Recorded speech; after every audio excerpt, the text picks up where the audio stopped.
with a view all the way to Mexico.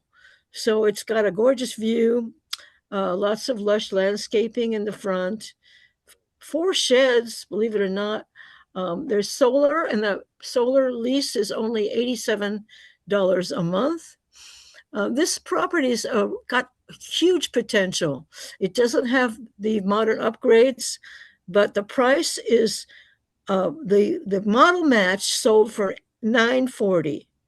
This house is basically $850. That's $90 of pure equity if you do the upgrades. So it's got potential for the right people that have the opportunity to make the house their dream house the way they want it. It's on a cul-de-sac. There is guest parking right across the way. There's a two-car garage, a half bath, and three full bathrooms, one off of the bonus room as well. So yeah, this is a house to be seen. If you have somebody that's looking for a four-bedroom with low fees, no Melrose in Chula Vista, this is the one for you. It's unbelievable possibilities here. Awesome. Thank you, So Judy. Put come the and see address it in the anytime. chat, please, if you can. And you're going to buy that place. And Judy said there's 90 grand of instant equity. So let's get to it. Who else has a property to pitch? Claudine, do you have it ready to go? Or some? Oh, Yeah, there you I go. Go do. ahead. Yay.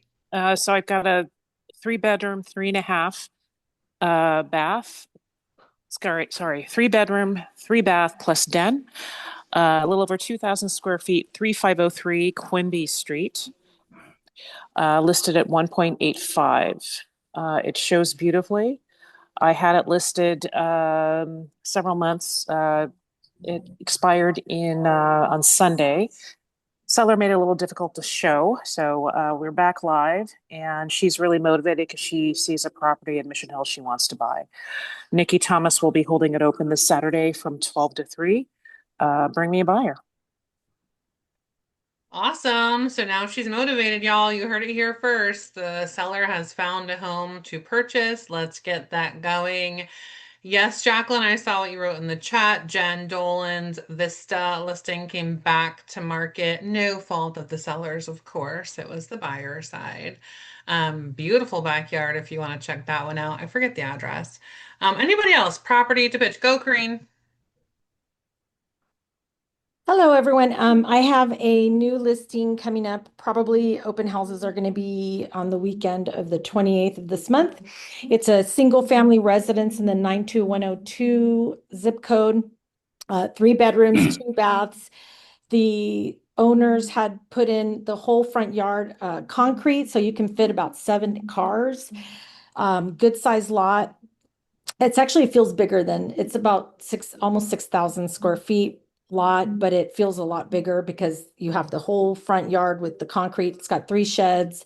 The backyard has some grass and a little bit of concrete area, and it's got solar panels. It is on a one-way street, so it's nice and quiet.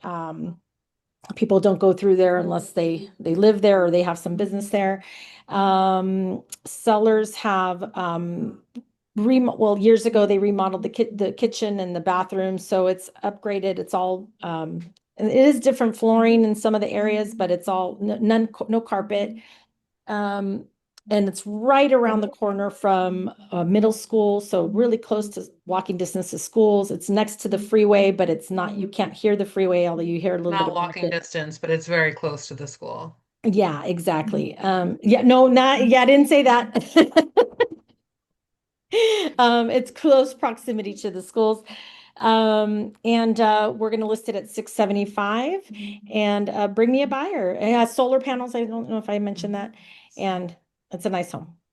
Awesome, Kareen. Congrats. If you want to throw any details in the chat, thank you. Jacqueline has shared Jen's one that's back on is 2655 Seacrest Court in Vista. Alicia has one coming soon in Cherokee Point. More details next week. Anybody else? Properties coming you want to share about? I have one. Go, Sherry. Okay, so I have a single family, 3 beds, 2.5 bathrooms in Claremont. It's in the Fox Run neighborhood, and it's 1,800 square feet, a two-car garage, a beautiful pool, owned solar, and we're going on the market tomorrow at 1,150,000. I would have given everybody a better heads up, but it was a very quick listing. Congrats on the very It's quick at listing. 3598 Old Cobble Road, 92111. Awesome. And Sherry, also please throw that address in the chat so people can digest it while we're on today. And I'm assuming these have all been shared on the page as well. All right. Anybody else? Property to pitch before we keep going. All right, let's go on. If you do, throw it in the chat or shout it out as we move forward. Anyone bursting with gratitude that you want to share for someone as we go in today? Who's got something good? Tell me something good.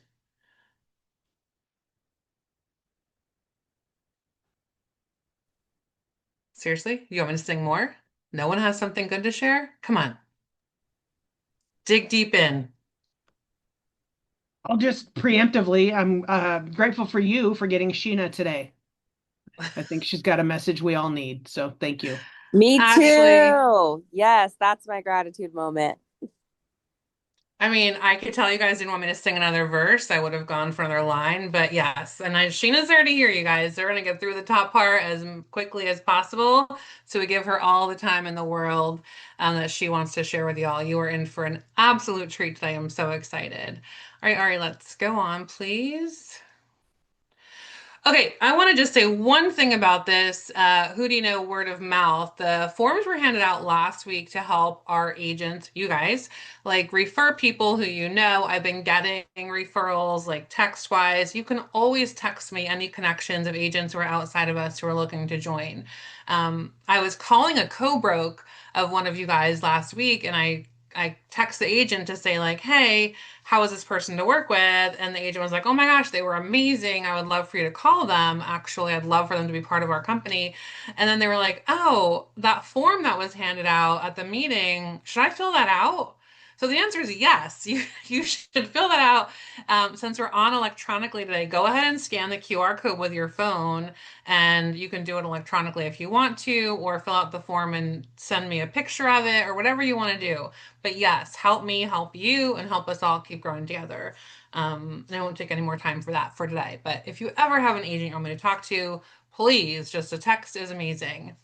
We've got some good events coming up. Nancy, do you want to talk about Friday or no? Yeah. Awards? Yeah. Just a quick reminder, on Friday we have the award ceremony. If you RSVP, you have already the details on location, and we look forward to seeing you on Friday. And if you are receiving an award, you already got an email individually, separately from me. So just come picture ready. That's all. Picture ready. Get ready for the social media. Everybody knows how Nancy loves the socials. All right, BB, you or Eddie want to talk about real estate dialogues? Yeah, we have standing room only Tuesday and Thursday. Save a seat, get there on time because if not, you won't get in the room. You'll have to stand out in the hallway to listen to all the great stuff that Eddie and I present at Dialogues. And this is a skill-based market this time. So if you're not getting your skills better, you're going to have a little bit more challenging time to close some of these deals. So every Tuesday, Thursday, live in the training room at 9:30. Awesome. Thank you for that. Thanks for continuing to lead and share the best conversations. And Mark Miller's Compliance Edge continues to be on Mondays. You have the new Zoom link. It's not really new anymore. It's kind of like Happy New Year in February, but I want to make sure if anyone hasn't been in a while, you know to look for the new link and get in there. If you are not on an appointment or lead generating, get in there and ask your questions and talk through contracts and strategies and different things with Mark. He sees literally every contract. He has perspective. I'll step off my soapbox and keep going. Go ahead, Ari. Next week, Market Stats is in person with Ashley, and we can jump right to the next one as well. It is an extended team meeting, and we are introducing, I won't drum roll in an obnoxious way, but I want to. Metro AI. It was introduced as, you guys, we have BrokerBot and it's amazing and it has all these tips and tricks and cool things for you to do with it. We want to make sure you understand, like on that screen it says that's the screenshot of the opening page when you look into it, and it's giving you 4 different boxes to make your brain work and think, how can I use this differently to accomplish all the things I want to do? So we're calling it Metro AI because it is not just a replacement for Broker Bob. There's not like BB's going someplace and needs replacing. It is just a way to get questions answered quickly in a closed circuit that's filled with accurate and valid information.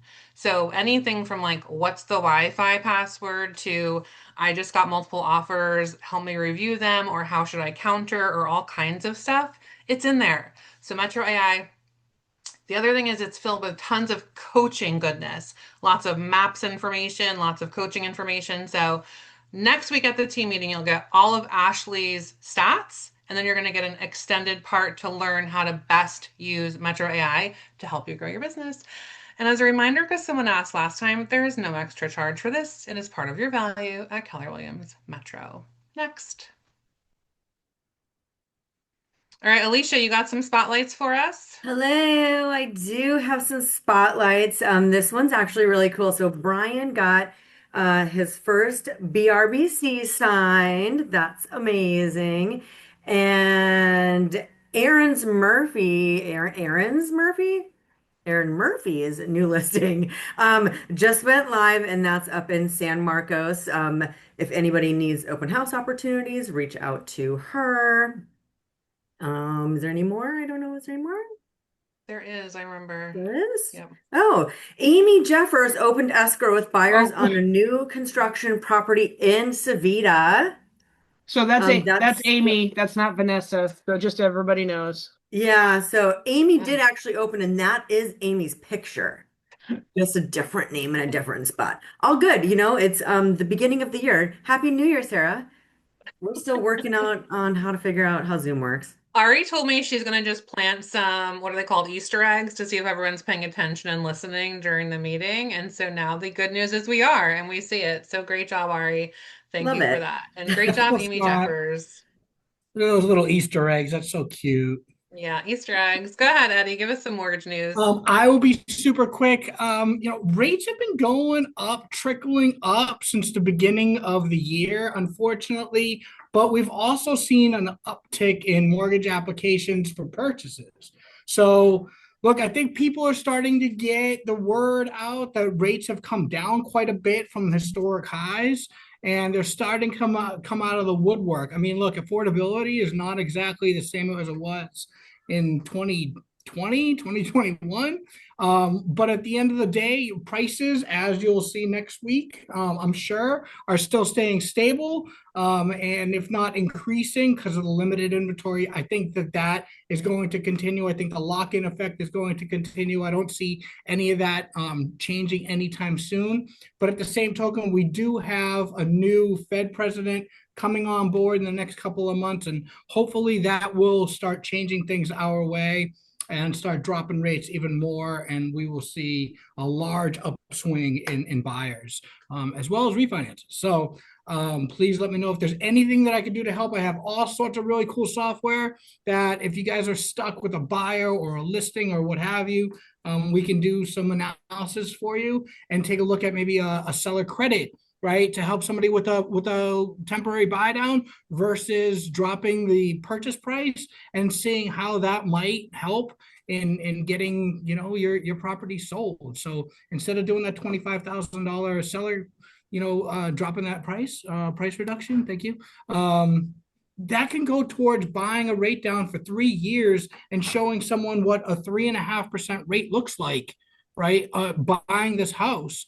That might be way more enticing than a smaller price. I mean, that $25,000 price is not going to be as much of an impact on their monthly payments. So just keep that in mind. Let me know. I'll be gladly out there to help you guys crunch those numbers. So that's all I got. Thank you, Eddie. Yeah, As I always say, you guys, if you don't know the conversation to have with your buyers or people who are thinking about buying, please go sit down with Eddie and learn what tidbits can you share. Once again, we had the highest mortgage like initial purchase mortgage applications in any week historically, going back since 2022.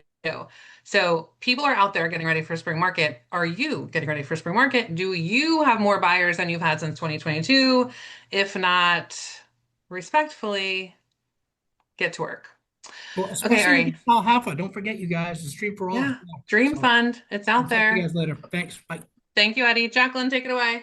We do have some people that have been very active on the market this past week, so we want to congratulate a few people, starting with Sal Cefalu on his recent escrow opening. Congratulations to Sal.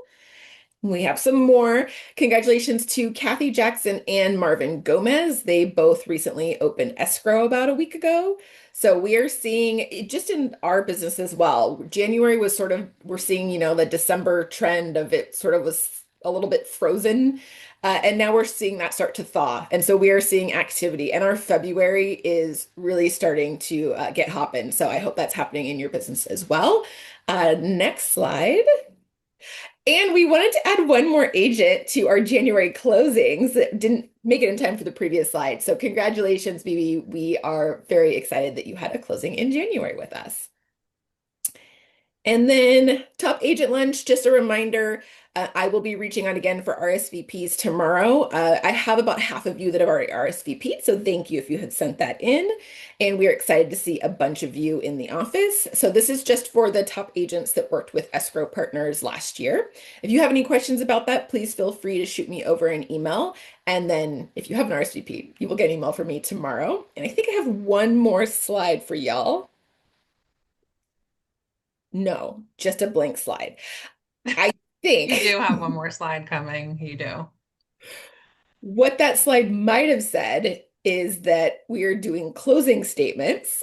And if you worked with Escrow Partners, people are right in the middle of tax time. So if you were either on the buy or the sell side with Escrow Partners, so even if you referred us in on the buy side, we still would have the closing statements for your clients. And this is a fabulous little touch from an agent. It's just a nice way to reach out and to make sure that they are hearing from you again. So this would be good for any of your buyers or sellers from 2025 that closed an escrow with us.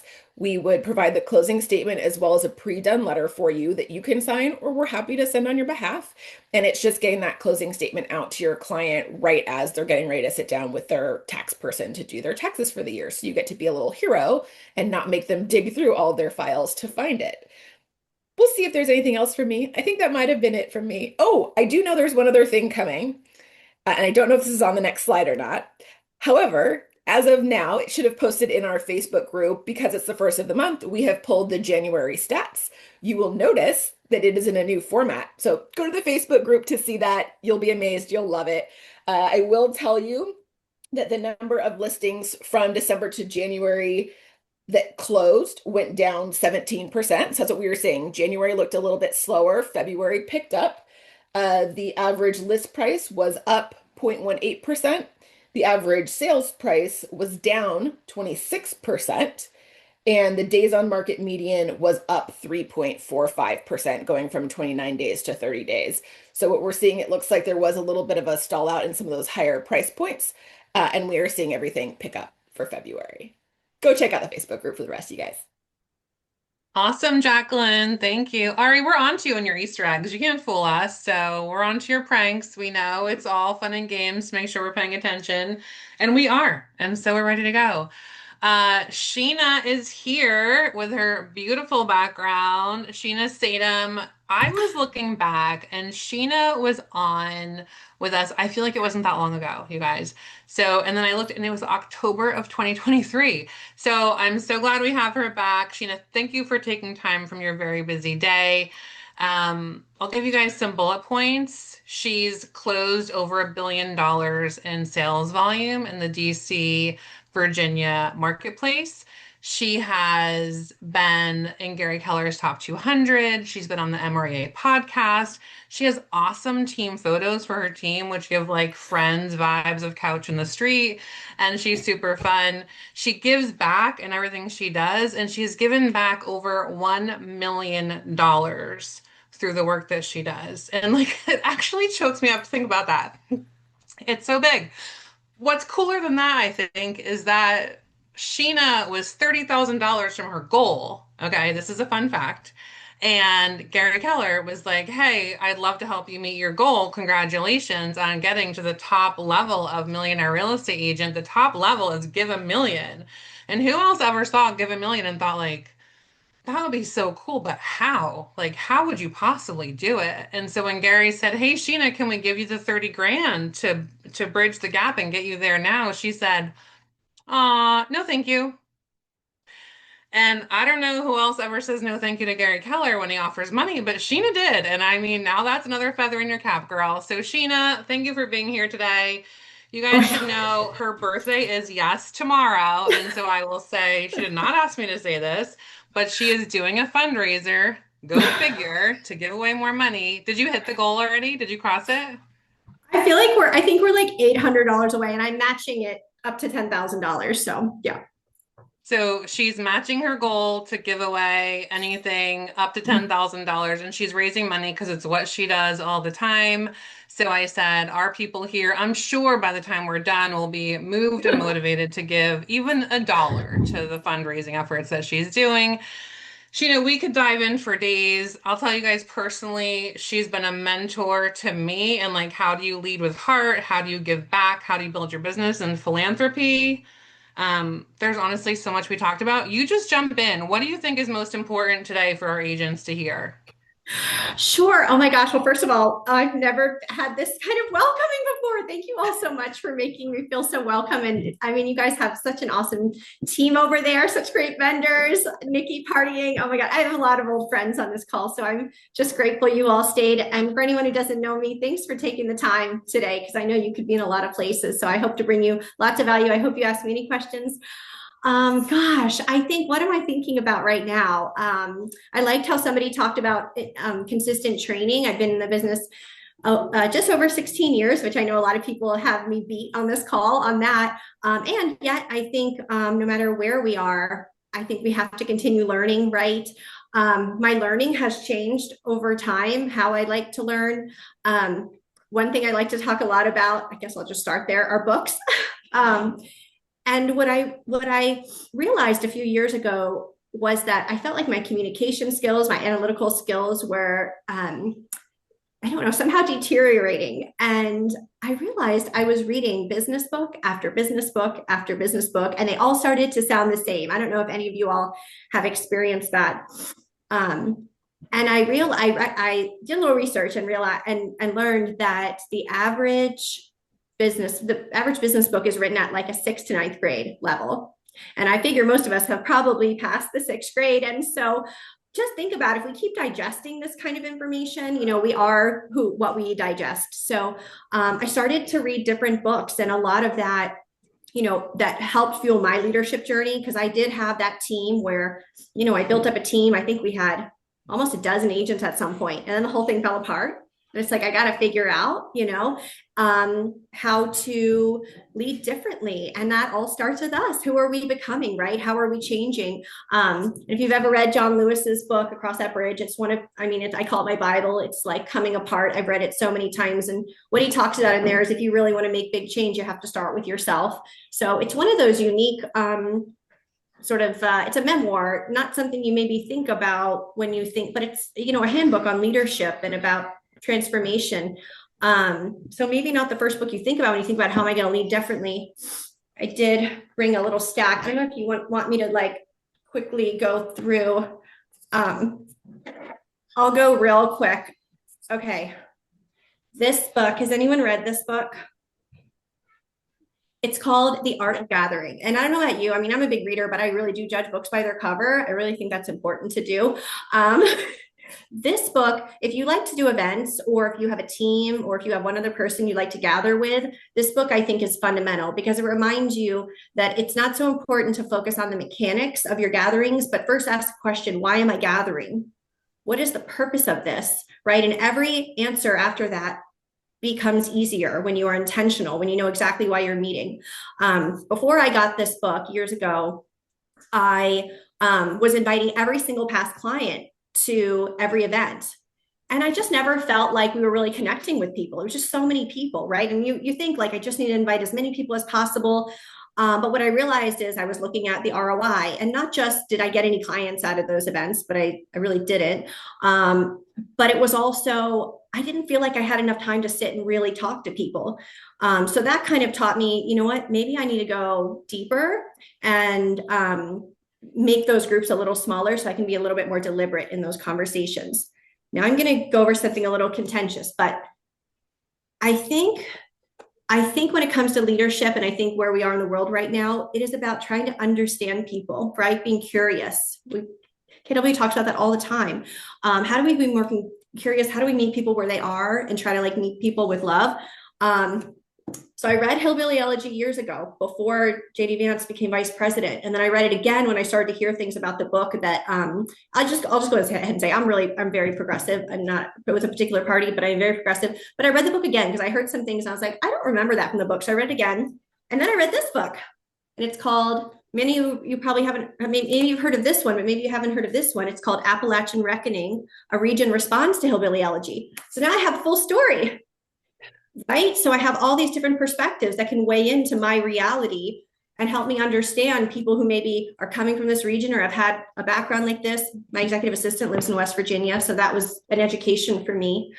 I Love It Here by Clint Pulver, an old favorite. I'm sure many of you read it. Great for culture. I'll go quickly. This is the best coaching book I have ever read in my life. It has a really ugly cover. I'm so sorry. It's like really boring, but this is a fundamental book for getting deep. It's more of a psychology book, but if you want to really get to people and get to understand yourself better, this quick book right here, another ugly cover, but it's really short. Catherine Brown, it's called, and I'll send this to you, Sarah. I took a picture of all the books, How Good Humans Sell.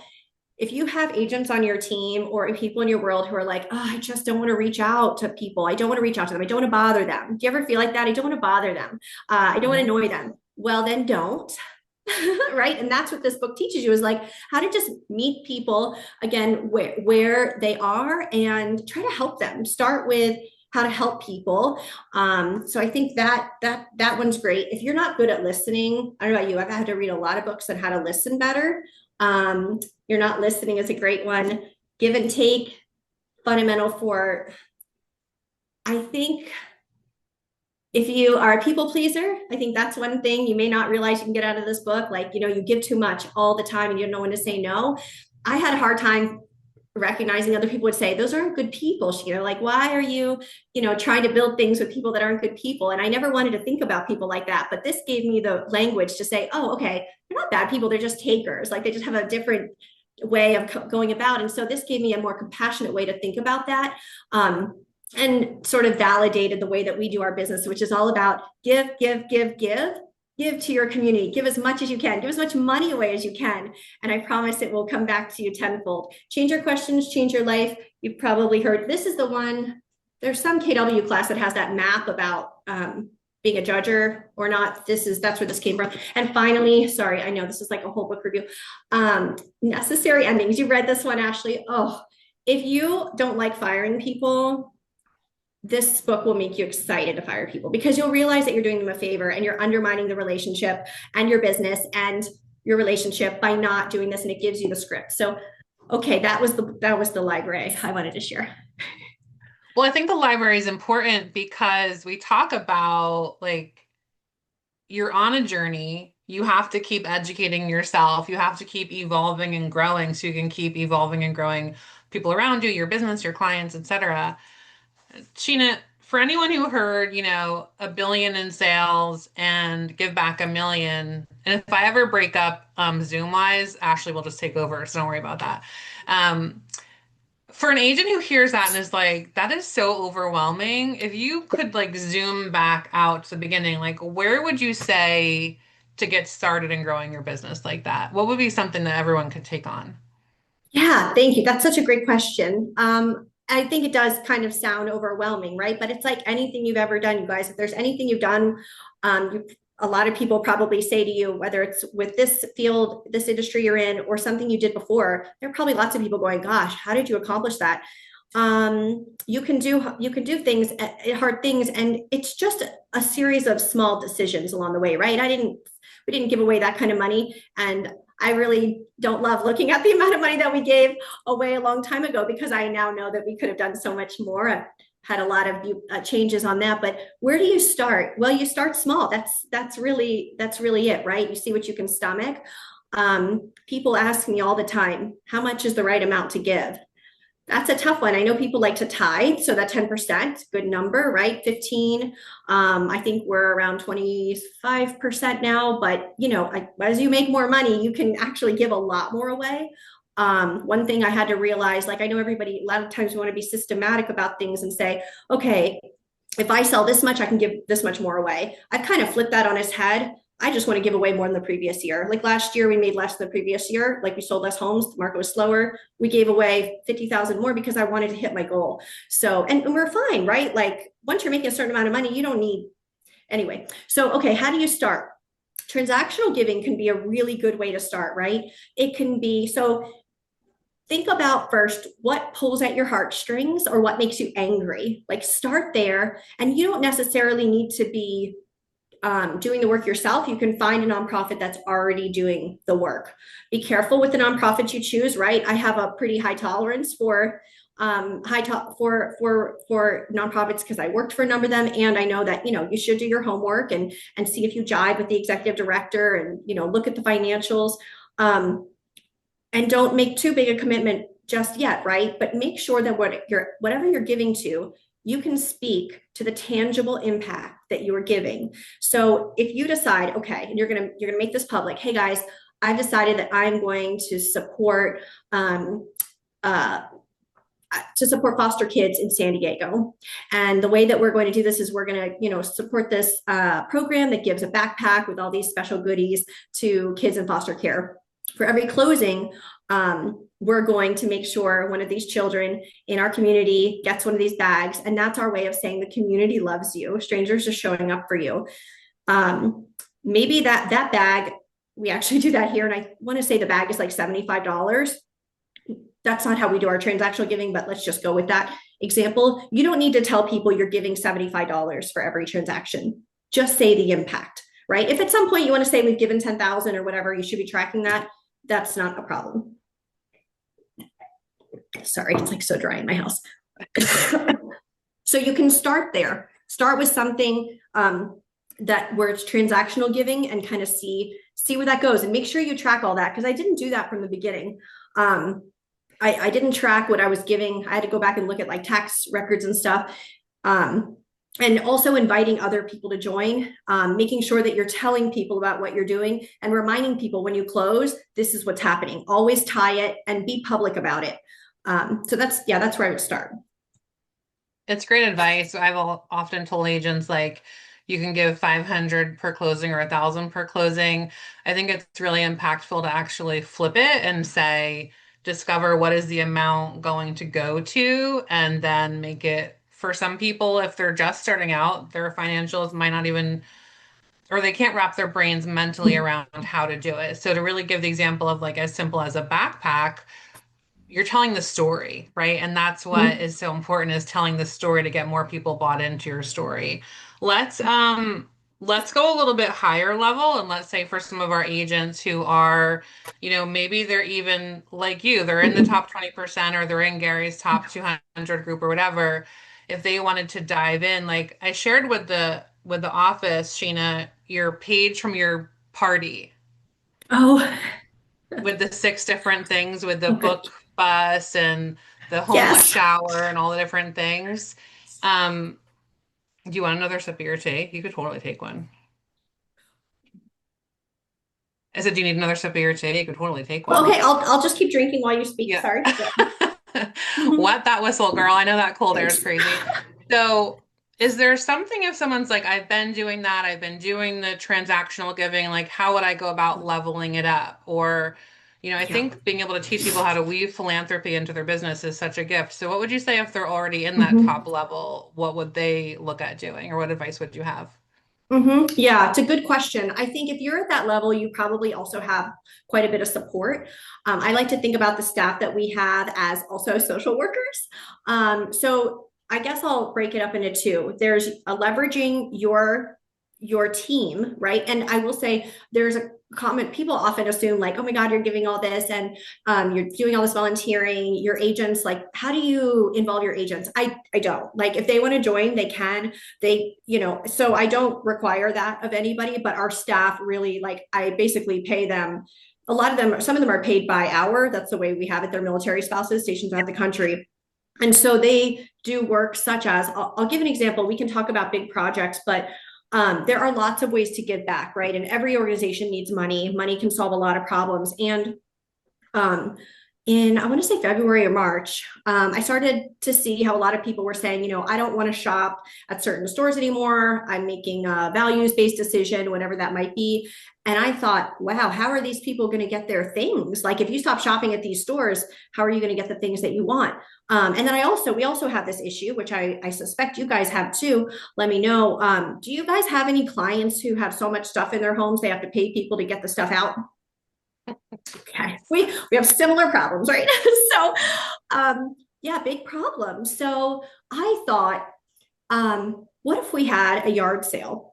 But I hate yard sales because I don't want to sit there and like barter with somebody. Like, that's just a waste of my time, right? And I think a lot of people feel like that if they were really honest with themselves. They're like, oh God, I probably shouldn't have spent all Sunday morning trying to negotiate, $20 for those VHS tapes. Now I have to take them to the dump anyway, right? So getting people out of the mindset. So the solution for us was a free yard sale. So that's what we started doing, this free yard sale to solve all these problems. And then, a lot of people, especially young people now, they're so cool. They're like buying Goodwill and they're like, they're buying used clothes. They're starting to notice like sustainability and how important it is. This fast fashion that, my generation like really pushed forward, like, oh, it's not settling in too well on this earth. So the free yard sale is so cool. I have my staff draft up the marketing for it. We put it in all these Facebook groups. People sign up through Eventbrite. And so I get all their contact information. I can stay in touch. They'll be getting my newsletter. They'll be getting information about the next yard sale, and all my real estate stuff is on there. People reach out to us at least once a month. I have someone come and say, love the yard sale. I need to sell my house. It's all these homeowners, right, who are coming. The first yard sale, I think I had 30 vendors. That's what I call the homeowners or who are giving their stuff away. And now it's like 60 and I have to cap it because like my parking lot is only so full, but my staff puts out the word, they created the signs, and I just show up. I mean, it's like takes an hour of a Sunday once a month. And like, I get to meet, 60 new people, and then all the shoppers come, right? And hundreds of people come from all over the area, and they get the things they need that they might otherwise not be able to afford. So, and everything's gone in 20 minutes. Everything's gone. So sometimes the homeowners will like go home and come back. They're like, oh my God, this was crazy. It's like so refreshing. So steal that. So that's one way, create community events that really solve problems. And then, this all really started when I went to a women's empowerment event in Baltimore, and I learned that, this couple, a wife I had run track with, they'd been serving the homeless, feeding, clothing, and there was no place to get a safe, clean shower. They were funneling people into dilapidated schools, and there was no soap, no razors, and women were getting accosted. So they said, we're going to build a shower truck for the homeless. So every appointment I went into, I would say, we're going to take great care of you. We as in me. Maybe I had an assistant back then. And we're going to build a shower truck for the homeless. And they're like, oh my God, that's so cool. And I was like, I know, it's so cool. And I didn't really know how cool it was going to be, but 3.5 years later, we had the shower truck. And then once we had it, it was like, we found once you start doing this work, and if you've been in social work, if you've been a teacher, if you've worked on the streets, serving the homeless, you dip your toe in there, your whole body will be covered soon of like need. There's just so much need. And so, it became me needing to reach out to my past clients, to people I didn't know in my community, and saying, does anybody want to donate food? Does anybody want to donate clothing? Can anyone donate clean underwear? We're doing a lot of, not clean underwear, new underwear. So we were making toiletry bags. I mean, we really pulled the community here together. And so we've been remembered for that. Then we started drilling wells. We built a school for girls in Africa, and people come out of the door, they come over like when I'm sipping coffee, and they're like, oh my God, you built that school. What can I do to be a part of it? So they remember those things, and it really helps to separate you. And let me interrupt you for 1 second, because that's so much good stuff. I want to just dot a couple of I's for people. Yeah. If we start with the free garage sale, what I want to remind people that like everyone has their local, or most people have a local free giveaway page, right? On Facebook, Yes. there's like a free cycle or a give and take or a whatever it's called. And essentially what you're doing is whatever that house is, you're just declaring and establishing and advertising like, hey, we're essentially a free, think of it that way, like it's just the free giveaway for the house. And if you've ever done that, you guys, you'll be surprised how quickly people come. But what Sheena's saying is it's not just doing the work of getting the house emptied of what's no longer wanted. It's also getting people's information and gathering and building community and bringing people together. And then with the shower, the shower truck is such a great story. And I want people to hear it clearly how you just said it. Because you said when we go into listing appointments or when we go into meetings, and we was me, right? You weren't a big team. You weren't $1 billion. You weren't, we gave $1 million yet. You're we is me. Everyone starts where they are. And you talked about it. You had clarity on your vision, and you didn't know what would take to get there. I keep going back lately to the whole, you don't have to see the whole staircase, just take the first step. And for you, that's what you were doing. And you were staying mindful of telling everyone around you, this is what we're doing. Do you want to be part of this? Come be part of our mission. And then you guys, a lot of times we want the accolades and the excitement and the yay, we did it. What Sheena said next was, and then 3.5 years later, we had the shower truck, right? And for 3.5 years, you had to talk about it, share about it, ask about it, keep pushing forward, and then have this big thing. The other part of why I like the juxtaposition of like helping your sellers with a free garage sale or building a shower truck for the homeless is there's a huge space between those two events. Right? So start where you are and do what speaks to you. And one of the things I'm so passionate about is coaching our agents to work in their joy. And one of the reasons I think you're so amazingly successful is you live in your joy. So I don't want to go over, like, Jason on the MREA podcast asked you so many great questions, and people should honestly just go listen to that if they want to hear all that stuff. There's one thing I want you to dot though for people, because I think when I say it, people think it's not possible. And yet you lead generate every day. But what does it look like in your business? What does lead generation look like for $1 billion producer on a daily basis? Yeah. I read a book. No surprise. Y'all should have just had shots, and then you could just take a shot and we all would have had a lot of fun. Every time I said book. I read this book called Up and Running in 30 Days by Carla Cross. Has anyone read that book? It was this woman who sold like 100 homes her first year in real estate. It must have been a sweet market because woo. But she wrote this book. It is almost like a mini version of MREA. She even names Gary in there. I think he did something with it. And I remember going and teaching people, like I was like using social media, talking about the charitable stuff I was doing. And I would always bring that book back up and say, gosh, that book really got me started, because it really focused on relationships. It didn't talk about buying leads we've never bought a lead. We've never made a cold call. I didn't know you could do that. But then I went back to the book and I read it again, like recently. I was like, oh, it does say that in there, but I guess I just ignored it. I was, the focus on what I want to do. So I think that's really important, is like focusing, on your joy. What I noticed in there, she said, I made sure that I did these things every day, a little bit of this, and my little bites that I wanted to make sure I did every day is I wanted to meet 2 old friends every single week. Like I used to work at the Cystic Fibrosis Foundation, other nonprofits, maybe kids that I went to grad school with. Like I was going to meet them for coffee. It wasn't real estate. It was just like, I'm going to catch up, right? And that's really what the conversation was. Eventually, would go, we talk about what we're doing, and I talk about real estate. And then my other goal was I wanted to get together 10 people every month, just to get together, gathering, go have coffee, go do a workout class together, just go on a walk together, something like that. So I started doing these meetups. And even today, like now, of course, I have agents who do the business, but I host personally almost 70 meetups every single year. It's so easy for me, right? It's just like, okay, well, obviously I got a few book clubs, so I just show up. The way I run my book clubs is I don't assign a book, because I've been in a lot of book clubs that are not sustainable because people keep choosing books that stink. And then people are like, do I, so I just don't assign a book. Everyone just brings the book they're reading or they want to read, and then they share for a few minutes. My book club is like one of the hottest tickets in town. We just go to this simple crate place near me, and people have like 2 minutes. And I usually about 25 people come, and they all sign up through Eventbrite, right? So they're getting all my information. I friend them all on Facebook. People I never would have met before. I recently started a 50 and over ladies group. I think I'll turn 44 tomorrow. I don't know. At some point, you forget what age you are. But I started this group because I had this other Facebook group for women in my community, and people were like, I just don't feel like you have young kids. Like, that's a whole different demographic, different conversations. What if you had something for, women whose kids are already gone or they never had kids? And so I started that about 1.5 years ago.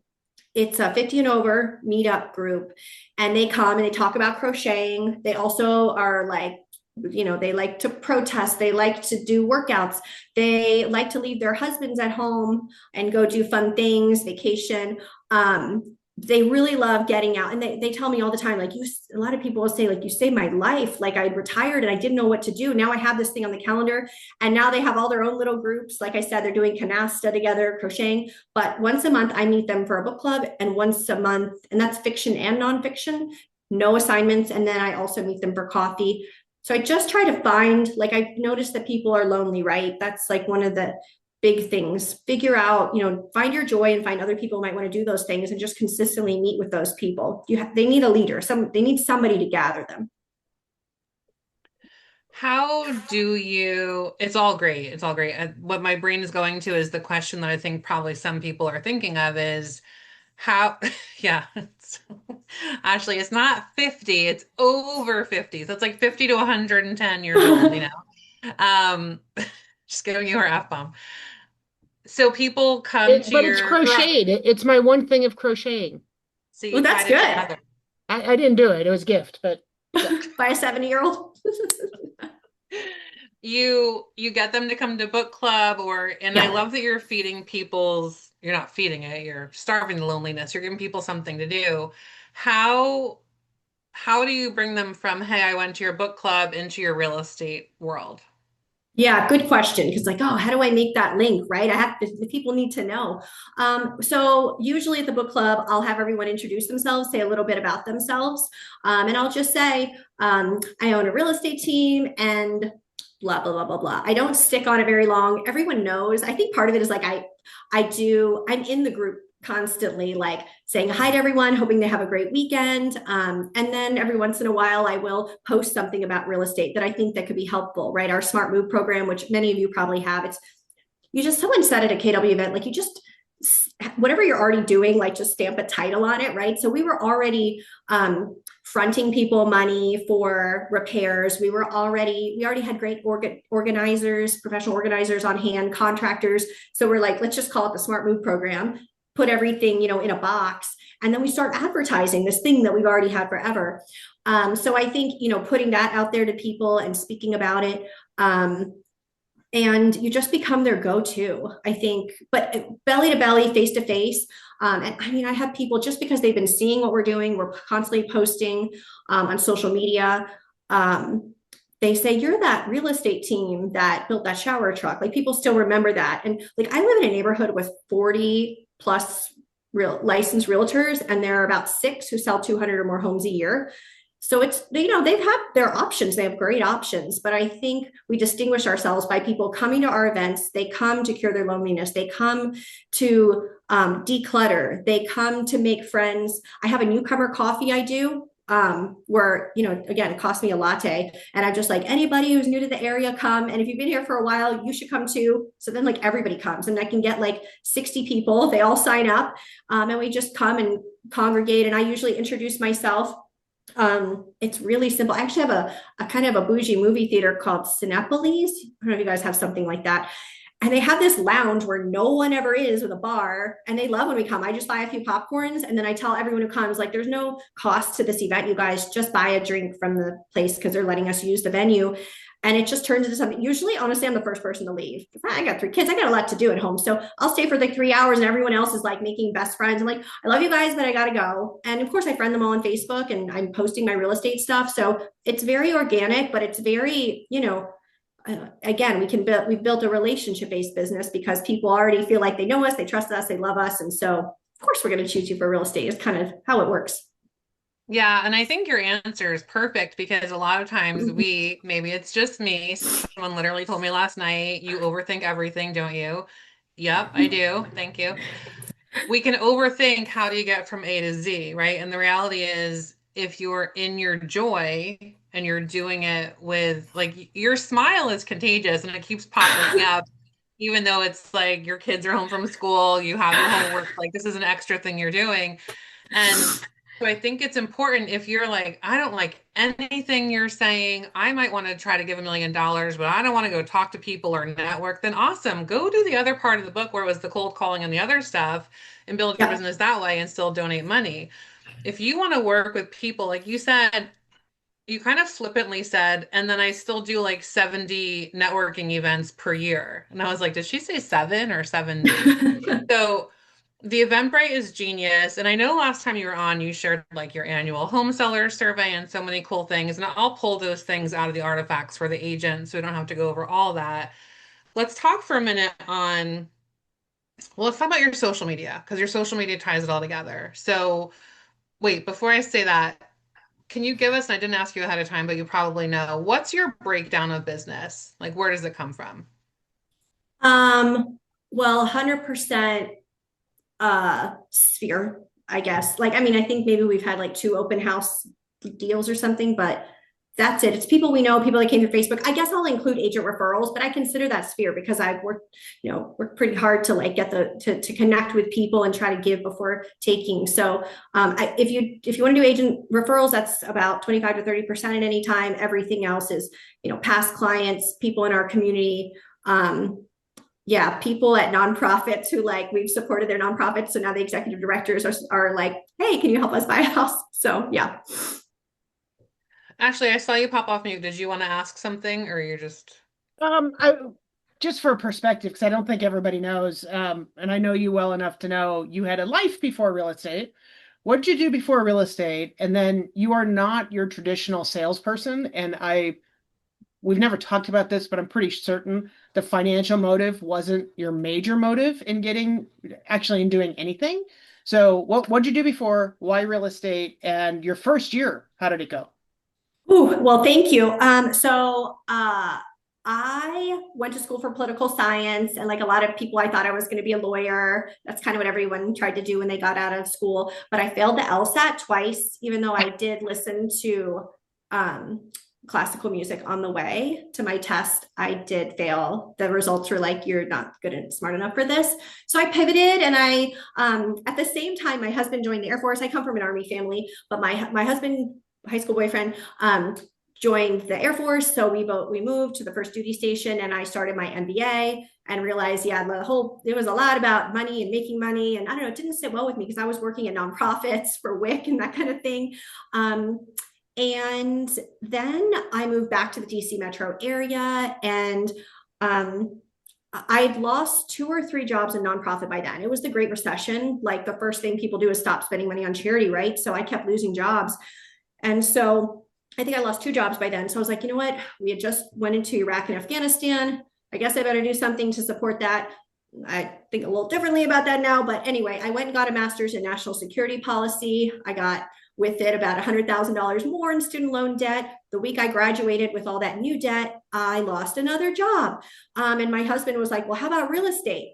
So I was like, okay, I don't know, like a lot of us on this call were like, oh, great. Yeah, that sounds like something I could do. Didn't know anything about it. Like I didn't show up for our home inspections. Like I didn't know anything. But I knew that I really liked people. And so, and I was really lucky, you guys, in so many ways. I was 28, 29. My friends were just starting to buy homes. So first year, I think I sold 6 homes. I wouldn't have survived. I don't think, no, it wasn't the first year. It took about 1.5 years. If I didn't have my husband's income, I don't think I would have made it. That was really tough. But my goal was to make as much money as I was making, to make at least as much as I made in my nonprofit job, which was $42,000. I'm like, I can make that much. That was it. I could at least I could be free on my BlackBerry and, in my heels and my little bob cut. And it was just like, it was fun. I felt so good being free and being able to do the things. And I did probably a lot of things wrong. I'm glad that I didn't see my first, like we do a lot of first time homebuyer classes. I did a lot of first time homebuyer classes back then. I had homeless people show up to my first time home. I don't know what vibes I was given, but I locked myself out of my office and had to give a first time homebuyer class in like the dingy hallway. It wasn't a KW hallway. Not a single person, but I fin like, what was I going to do? Not teach them while they came. So we just stood in the hallway. Half the people left, half the people stood there. Nobody called me afterwards, but at least I had the practice. So yeah, first year was a little bit challenging, but I just kept reading. I just kept pushing it. Yeah, I guess that was it. And then I went to that women's empowerment event, and I was like, oh, well, the first thing I did, I think the first check I got, if you guys remember those little slippers that maybe some of the ladies remember those slippers with the blue bottoms. I don't know if you remember those. Those shoes were like stupid expensive, like $100. And I had my two best girlfriends and I bought them each. That was my first check. I was like, I'm going to celebrate my friends. And I didn't really start giving money away until a few years in. And then once that got going, it just became so addictive to just like, gosh, how much we can do. And I'd already lived on 42,000. I think one of the things that happens is we start to make more money and we start to get in this scarcity mindset. Oh my God, I have to do this. I have this big life I have to fuel, right? And I do think, it's good to get more comfortable and maybe get that new kitchen or get those things. I don't think there's anything wrong with that, but man, don't get so far away into your white picket fence neighborhood. And I do live in a white picket fence neighborhood that you forget all these people out here who are struggling, who have nothing to eat. And we're like, I'm asking, do we have organic fruit for my kids? And there's people who like will not eat tonight. So I think it's really important that we remember that there's a lot of suffering and we have the power and I think responsibility to do something about it, or else why are we making all this money, right? Like there's a lot of good we can do. Money's good for the good it can do. That's 100% for sure. I think that leads beautifully to the last question that we had talked about. How do you're very outspoken. I love that about you. I think everyone should be the way they want to be, and you're outspoken about the things that are important to you. How do you keep your head in the game right now with all the different things that can distract us in the world? Yeah. Thank you. I think sometimes I do get distracted. I think I go into like a little bit of the dark space and I'm like, oh, nothing is working right. There's, but I think how I stay positive and optimistic, I think action, like getting into action, doing even just a little something, right? If that means, okay, you know what?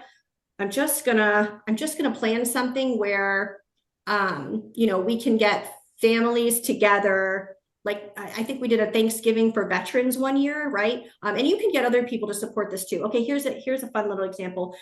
We used to go to Baltimore all the time and there's those squeegee boys, right? And there's a lot of, I don't know if you guys have that situation where you are, but people try to avoid the squeegee boys. There can be violence. 90% of them are not We don't know what violent. the squeegee boys are. Is that? Oh, I don't know what it is. Maybe somebody else does. It's youth in Baltimore who they may, they probably don't have a dad at home. And so if they're trying not to deal drugs. So instead they will come up to your car and start squeegeeing it. Okay. Yeah, we call those the squeegee boys. And in some cases, there have been some kind of, violence where like they get into a fight about how much they should be paid to this, or someone's like, get off my car, and it gets really bad. People have been shot. But that's, that's what makes the headlines. But when we stop and think about these kids and like, they're all like super skinny, like, these kids are like, they're living a rough life. And so, we used to do this thing with my kids where I would just like go on Facebook and I would just like ask the community, hey guys, we're going to go down there and give breakfast to the squeegee boys. If you want to just give $6, hundreds and hundreds of dollars would come in. We take the money and then we're giving people like 2 or 3 at a time and they'd be so psyched. And then eventually we're just giving out 20s and 50s and telling the whole community what happened. And it's just like, man, so to think like, okay, it always feels good to do good, but it also feels good to know that other people want to do good, right? So I think bringing people together, and all of us have networks we can leverage, right? So leverage your networks for good. So that gives me hope. I've also stood in one of the poorest places in the world, a place called Kakuma Refugee Camp, which is in Kenya.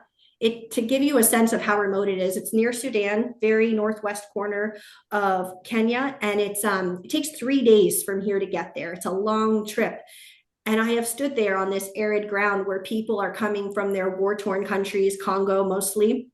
About 200,000 people live there, and there's different sections. And the section what I went to that has 50,000 people living in it, it's arid land. They can't plant anything because they don't have that much water. Like they're living off the water of a pump.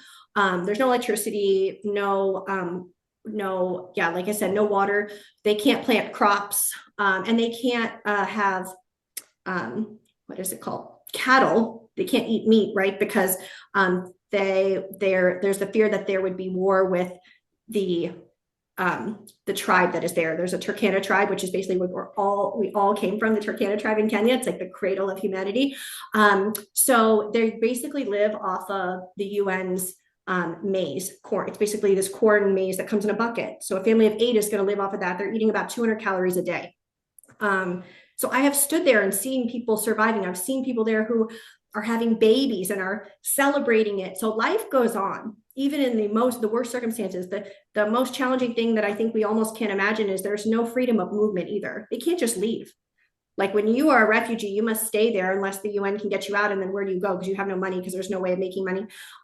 So we were able to create a vocational center there, a sewing center. And I said that all to say, there are a lot worse places, not to diminish what's going on here. I think we got a lot of struggles, a lot of people suffering. I think we should take action, but people have overcome much more difficult things, even in our own country. So I think we just remember that and keep going.